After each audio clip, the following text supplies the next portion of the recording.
ចូលព្រៃរកអងដើរតាមភ្លឺចាស់កាត់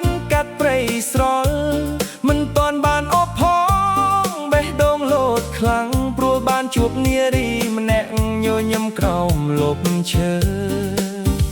ចេញពីផ្ទះចង់រកអងតែចិត្តបែរទៅរកស្នេហ៍អស់មិនទាន់បានមួយបាច់បេះដូងបែរបាត់ទៅហើយរកអងបែរប្រទេសឈើរកស្នេហ៍បែរប្រទេសអូនថ្ងៃនោះបានតែស្នាមញញឹមតែបេះដូងបងលងស្នេហ៍អូនរហូ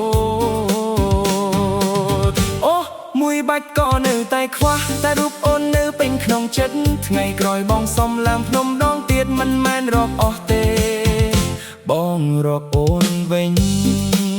អ្នកភូមិសួរថាអស់នៅឯណាបងញញឹមហើយឆ្លើយថាអ៊ំមិនបានទេថ្ងៃនោះតែបេះដូងបា